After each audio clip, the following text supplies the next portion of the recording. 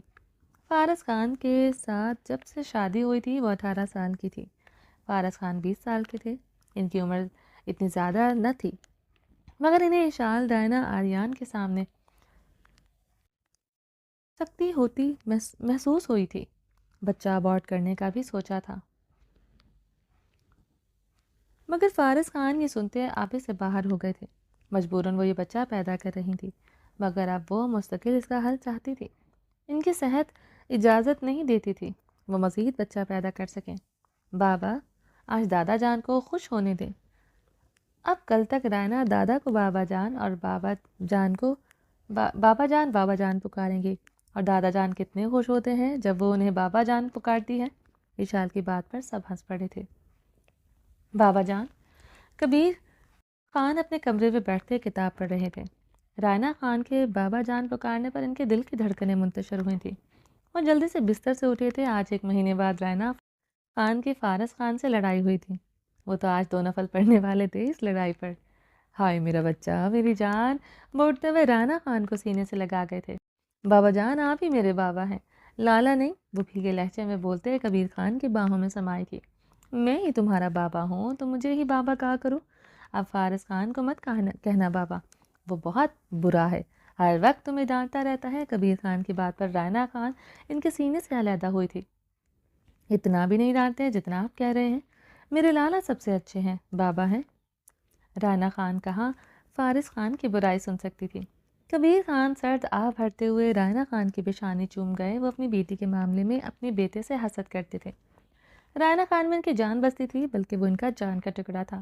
بابا، وہ اون بہت بڑا ہے۔ وہ روتے ہوئے کبیر خان سے اس کی شکایتیں لگا رہی تھی۔ وہ کھڑے اسے اپنے سینے سے لگائے اس ہر بات کی طرح شکایتیں سن رہے تھے۔ جب تک وہ بیٹھ نہ جاتی وہ بیٹھ نہیں سکتے تھے۔ انہوں نے ایک ہاتھ سے بیک گراؤنڈ سے کا سر جکڑے، دوسرے ہاتھ سے رائنا خان کو اپنے سینے سے لگایا۔ ان بوڑھی ہڈیوں میں اب دم نہ تھا، وہ زیادہ دیر کسی سہارے کے بغیر کھڑے نہ رہتے تھے۔ حاکم خان رائنا خان کے کالج کی بیک سائڈ پر اپنی گاڑی لیے کھڑا تھا۔ رائنا خان چادر میں منہ چھپائے حاکم خان کی گاڑی کی طرف بڑھتے اگلی سیٹ کا دروازہ کھول کر بیٹھی تھی۔ حاکم خان نے رائنا خان کے بارے میں ایک معلومات اکٹھی کر لی تھی۔ وہ بے حد معصوم تھی، وہ اس دن ہی جان گیا تھا اون خان سے وہ صرف ڈرتی ہے۔ رائنا خان کے دل تک کوئی مرد رسائی حاصل نہ کر سکا تھا۔ حاکم خان نے بہت چالاکی کے ساتھ رائنا خان سے تعلقات استفار کیے تھے۔ وہ بے حد محبت سے اس کے دل تک کچھ دنوں تک ہی رسائی حاصل کر چکا تھا۔ وہ ان دونوں میں اون کا ڈر وہ بہت زیادہ رائنا خان کے دل میں بھر چکا تھا۔ حاکم خان نے جھکتے ہوئے ہمیشہ کی طرح اس کے پیر میں پہنے شوز کو ٹھیک طرح سے پہنایا تھا۔ رائنا خان کی آنکھیں ڈبڈبائی تھی۔ حاکم خان اس کی اتنی عزت کرتا تھا، وہ حیران رہ جاتی تھی، اور محبت تو بے حد و حساب کرتا تھا۔ اتنی سحر انگیز پرسنالٹی والا انسان اسے اتنی عزت محبت دے گا، وہ بے یقین تھی۔ اون خانزادہ نے تو اسے دھمکیوں کے علاوہ کچھ نہ دیا تھا۔ کیسی ہو رائنا؟ حاکم خان نے ملائمت سے پوچھتے اس کے خوبصورت معصوم چہرے پر نگاہ ڈالی۔ میں ٹھیک ہوں، مگر حاکم خان مجھے ڈر لگتا ہے، کسی نے دیکھ لیا تو کیا ہوگا؟ رائنا خان ڈرے ہوئے اپنے چہرے پر نقاب کر گئی۔ کیا ہوگا رائنا؟ یہی کہ وہ اون مجھے گولی مار دے گا اور تم سے نکاح کر کے تم پر بے حد ظلم کرے گا۔ حاکم خان کا چہرہ سنجیدہ تھا۔ رائنا خان بری طرح سسکیاں بھرنا شروع ہو چکی تھی۔ تم مت رو رائنا، تمہارے گھر والے بھی تمہیں نہیں سمجھیں گے، وہ تمہیں اسی اون کے حوالے کریں گے جو بہت ظالم ہے۔ میں اس کا روپ دیکھا ہے، کسی کو بھی جان سے مار ڈالتا ہے، اپنے سردار ہونے کا فائدہ اٹھاتا ہے۔ حاکم خان کی بات پر رائنا کے رونے میں اضافہ ہوا تھا۔ حاکم کچھ کریں، مجھے اس اون سے نکاح نہیں کرنا۔ اگلے مہینے اشال خان اور میرا نکاح ہے، اور ساتھ میں رخصتی بھی، وہ روتے ہوئے بولی تھی۔ رائنا کی بات پر حاکم خان کے چہرے کی رگیں ظاہر ہوئی تھی، وہ اپنی مٹھیاں بھیج گیا تھا۔ اشال خان اہر کے مردوں کو کتے سے کم نہیں سمجھتی، بھونکنے والے کتے تو پتھر تک مار دیتی ہے۔ پھر مجھ پر چلانے کا حق صرف المیر خانزادہ کو ہے، تم جیسے بغیرت کو نہیں۔ اشال خان کے لفظ یاد کرتے وہ اپنے گال کو سہلا رہا تھا۔ اشال خان نے تھپڑ مارا تھا۔ نکاح کرو مجھ سے ابھی اور اسی وقت۔ حاکم خان کی بات پر رائنا خان کا وجود سلسلوں کے ساتھ میں آیا تھا۔ یہی وقت ہے، مجھ سے نکاح کرو۔ نکاح کرنے کے بعد اون کچھ نہیں کر سکے گا، اور نکاح کے بعد میں تمہارے گھر والوں کو منا لوں گا۔ حاکم خان سرد سپاٹ لہجے میں بول رہا تھا۔ مگر میں کیسے دھوکہ دے سکتی ہوں بابا جان اور دادا جان کو؟ رائنا شدت سے رو دی تھی۔ فیصلہ تمہارے ہاتھ میں ہے، اون سے نکاح کرنے کے بعد موت جیسی زندگی قبول کر لو یا پھر مجھ سے نکاح کر کے اپنی محبت پالو۔ تمہارے گھر والے تمہاری بھی تو قربانی دے رہے ہیں اشال کی وجہ سے۔ علمیر خانزادہ تو بہت اچھا ہے مگر اون تو قاتل ہے۔ فارس خانزادہ صرف اپنی بیٹی کا سوچ رہا تھا۔ تمہارے رشتے سے انکار کریں گے تو اشال خان کو علمیر بھی نہیں اپنائے گا۔ تمہیں صرف اپنے اور میرے بارے میں سوچنا ہے۔ میں خود سب سے بات کر کے سب کو منا لوں گا۔ ایک آنچ تم پر نہیں آنے دوں گا۔ حاکم خان نے رائنا خان کے ہاتھ تھامے مگر حاکم رائنا ڈرتے ہوئے تذب بذب کا شکار ہوئی۔ سوچ لو رائنا، میں تمہیں نہیں چھوڑ سکتا، چاہے اون مجھے گولیوں سے چھلنی کر دے۔ حاکم خان نے اپنی آواز میں آنسو کی آمیزش شامل کی۔ مجھے یقین نہیں آتا کہ آپ جیسا شاندار انسان مجھ سے یوں محبت بھی کر سکتا ہے۔ میں آپ کے بغیر نہیں رہ سکتی، رائنا نے بھیگے لہجے میں کہا۔ نکاح کرو مجھ سے ابھی اور اسی وقت، باقی میں سنبھال لوں گا۔ اون جیسے ظالم انسان کو میں ٹھیک کروں گا، تم دیکھنا وہ تمہیں آنکھ اٹھا کر نہیں دیکھ سکے گا۔ حاکم خان مضبوط لہجے میں بولتے گاڑی سٹارٹ کر چکا تھا۔ اشال تم یہاں پر کیا کر رہی ہو؟ علمیر خانزادہ اشال کو اپنی حویلی میں دیکھ کر حیران ہوا تھا۔ دوسرے لمحے وہ اسے کلائی سے پکڑ کر باہر آیا تھا۔ تم حویلی آتے ہی نہیں علمیر، ہم منگیتر نہیں کزن بھی ہیں، مگر تم حویلی ہی نہیں آتے، نہ فون کرتے ہو۔ اشال نے غصے سے سلگتے ہوئے کہا۔ پورے 1 مہینے کے بعد وہ علمیر خانزادہ کو دیکھ رہی تھی۔ اشال لالا کو یوں منگنی کے بعد بات کرنا ملنا پسند نہیں ہے۔ اس کے لیے نکاح ہے نہ جو ہمارا اگلا مہینے ہو رہا ہے۔ میری شیرنی، علمیر خانزادہ نے اشال کی تھوڑی کو نرمی سے چھوتے اس کے خوبصورت روپ کو گہری نگاہ سے دیکھا۔ تم ٹھیک کہہ رہے ہو علمیر، مگر بچپن سے ہماری منگنی طے ہے۔ تم اپنے لالا کی ہر بات سنتے ہو، اتنا بھی کیا اپنے لالا کا ڈر؟ اشال نے شکوہ کیا۔ اپنے اون لالا کی عزت کرنے کے ساتھ ان سے ڈرتا بھی بہت ہوں، مگر محبت سے زیادہ کرتا ہوں۔ وہ تھوڑے سے روایات کے پابند ہیں اور مجھے لگتا ہے وہ صحیح ہے۔ اشال نے روحاں سے ہوتے سے دیکھا۔ علمیر خانزادہ اتنی اس کی تعریفیں نہیں کرتا تھا جتنی اپنی لالا کی مالا جپتا تھا۔ چلو تمہیں چھوڑ آؤں، علمیر اپنی گاڑی کی طرف بڑھا تھا۔ رہنے دو، میں چلی جاؤں گی، تم جاؤ، پہلے اپنے لالا سے پوچھ لو۔ اشال سلگتے لہجے میں پوچھتے اپنی گاڑی کی طرف بڑھتی۔ اس میں بیٹھتی، گاڑی سٹارٹ کر گئی۔ علمیر ہنستے ہوئے اپنی گاڑی میں بیٹھا تھا، اپنی بپھری شیرنی کو اس حویلی تک چھوڑنا بھی تھا۔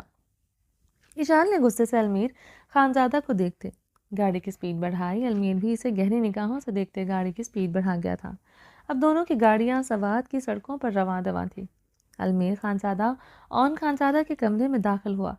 وہ ڈریسنگ کے آگے کھڑا اپنی قمیض کے آستین کے بٹن کرتے گہرا مسکرایا تھا۔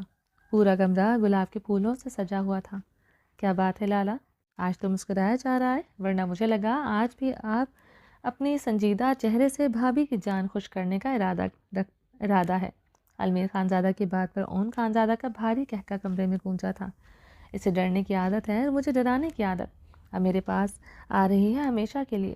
اس کی بگڑی عادتوں کو سنوار دوں گا، اون خانزادہ ہنستے ہوئے بولا۔ ویسے لالا، میری والی کی عادات زیادہ بگڑی ہیں، پوری شیرنی ہیں، بھابھی بیچاری کو سوائے رونے اور ڈرنے کے کچھ نہیں آتا۔ عادتیں تو مجھے اپنی والی کی عادتیں سنوارنی پڑیں گی۔ علمیر خانزادہ اپنے سنہرے بالوں میں انگلیاں پھیرتے ہوئے پھولوں سے سجے بیڈ پر گرنے کے انداز میں لیٹا تھا۔ اٹھو یہاں سے، اون اپنی سجی ہوئی مسہری پر علمیر خانزادہ کو گرتے دیکھتے گھبرایا۔ لالا، اتنی چھپی ہوئی محبت بھابھی سے مجھے تو پتہ نہیں تھا۔ علمیر نے سیدھے ہوتے اپنی کوہنی اوپر کرتے ایک ہاتھ پر سر رکھتے اون خانزادہ کو دیکھا جو غصے سے اسے گھور رہا تھا۔ بہت محبت کرتا ہوں، جنون ہے وہ میرا، یہی سننا چاہتے تھے، کہہ دیا، اب اٹھو یہاں سے۔ اون خانزادہ ایک ایک لفظ چباتے گھبرایا۔ یہ بات بھابھی کو کہیے گا، رائنا تم میرا جنون ہو، مگر تمہاری عادتیں بہت بری ہیں۔ میں اون خانزادہ تم سے محبت تو بہت کرتا ہوں، مگر تمہاری عادات سخت ناپسند کرتا ہوں۔ اس لیے آج کی رات میں پہلے تمہاری عادات سدھاروں گا، پھر تمہارے قریب آؤں گا۔ علمیر خانزادہ اپنے سر کے نیچے بازو رکھے آنکھیں نیچے لب دانتوں تلے دبائے بولا۔ بکواس بند کرو اپنی تم۔ وہ دھاڑتے ہوئے علمیر خانزادہ کو ٹانگ سے پکڑ کر گھسیٹتے زمین پر نیچے پھینک چکا تھا۔ لالا، یہ کیا کیا؟ سہاگ رات ہے آج میری، علمیر کراہتے ہوئے اونچی آواز میں کہہ رہا تھا۔ نکلو یہاں سے، ورنہ قسم کھاتا ہوں آج کی رات تمہارا ینسوں سے کے بھاری بستر لگاؤں گا، بھینسوں کے باڑے میں بستر لگا دوں گا، تمہارے کمرے میں انٹری بند کر دوں گا۔ اون خانزادہ گھبرایا تھا۔ سوری لالا، قسم مت کھائیے گا، میں چلتا ہوں، میں مذاق کر رہا تھا۔ المیر جلدی سے زمین سے اٹھتا اون خانزادہ کے آگے ہاتھ جوڑ گیا تھا۔ اون خانزادہ نے اسے گھور کر دیکھا۔ نکل جا المیر خانزادہ، یہ اون خانزادہ کیا پتا ایسی سزا دے 27 سالوں سے جس سہاگرات منانے کا سپنا دیکھ رہا ہے، اس کی تیری لالا نے واٹ لگا دینی ہے۔ وہ شرارتی انداز میں بولتے تیزی سے کمرے سے نکل گیا تھا۔ المیر کے جانے کے بعد اون خانزادہ ہنس پڑا تھا۔ وہ گرنے کے انداز میں پھولوں کے سجے بیڈ پر گرتے آنکھیں میچ گیا۔ آئی لو یو رائنا خان، وہ گمبھیر آواز میں بولتے بند آنکھوں سے مسکرایا تھا۔ حاکم خان رائنا خان کو اپنے خوبصورت سے بنگلے میں لے کر آیا تھا۔ آج رائنا خان اور اشال خان کی بارات تھی۔ نکاح تو وہ 1 ماہ پہلے ہی کر چکا تھا، مگر آج وہ اسے اپنے بنگلے میں لے کر آیا گیا تھا۔ آج رائنا خان کے ساتھ اس کا سہاگرات منانے کا ارادہ تھا، تاکہ واپسی کا کوئی راستہ رائنا کے پاس نہ بچے۔ حاکم خان نے اسے کمرے میں لاتے اس کے سر سے نرمی سے چادر اتاری۔ وہ بری طرح کانپ رہی تھی۔ میں ٹھیک کر دوں گا رائنا، مجھ پر اعتماد ہے؟ حاکم خان نے اس کے خوبصورت چہرے کو گہری نگاہوں سے دیکھتے پوچھا۔ ہے یقین؟ رائنا نے نظریں جھکائے بھیگے سے لہجے میں کہا۔ تو یہ جلدی سے پہنو، آج مجھے تمہیں مکمل طور پر پانا ہے۔ حاکم خان نے گمبھیر لہجے میں کہتے اسے ریڈ کلر کا لہنگا بلاؤز پکڑایا۔ پہلے بابا لالا سے بات کر لیتے، انہیں منا لیتے۔ رائنا خان نے روتے ہوئے کہا۔ منا لوں گا انہیں بھی، مگر ابھی مجھے تمہارے قریب آنا ہے، اس لیے بنا کسی رونے دھونے کے یہ لہنگا پہنے مجھے تیار ملو۔ حاکم خان سرد لہجے میں گراتے ہوئے لہنگا بلاؤز بیڈ پر پھینکتے ہوئے دروازے کی طرف بڑھا تھا۔ رائنا خان بے یقینی سے حاکم خان کے پشت کو دیکھتے اس کے سرد لہجے پر غور کر گئی تھی۔ یہ حاکم خان کا انداز تو نہ تھا۔ شاور لے کر مہکی سی ایک دلہن کی طرح مجھے تم آدھے گھنٹے تک ملو، وہ رکتے ہوئے بولا تھا۔ لہجہ پہلے سے بھی زیادہ برسرد اور برفیلا تھا۔ رائنا خان نے گہرا سانس لیتے لہنگا بلاؤز کی طرف دیکھا تھا۔ دوسرے لمحے وہ لہنگا بلاؤز بیڈ سے اٹھائے واش روم کی طرف بڑھی تھی۔ شاور کھولتے وہ مادمی انداز میں رو پڑی تھی۔ چلیں جی، باقی کا نیکسٹ ایپیسوڈ میں کنٹینیو کریں گے۔ امید ہے آپ کو یہ ایپیسوڈ پسند آئی ہوگی۔ چینل کو سبسکرائب نہیں کیا تو جلدی سے سبسکرائب کر دیں، لائک اینڈ شیئر کریں اور اپنی رائے کامنٹ باکس میں لازمی دیں، اور ویڈیو کو لائک کر دیں، آپ لوگ بھول جاتے ہیں۔ چلیں جی، اپنا ڈھیر سارا خیال رکھیے گا، دعاؤں میں یاد رکھیے گا۔ اللہ حافظ۔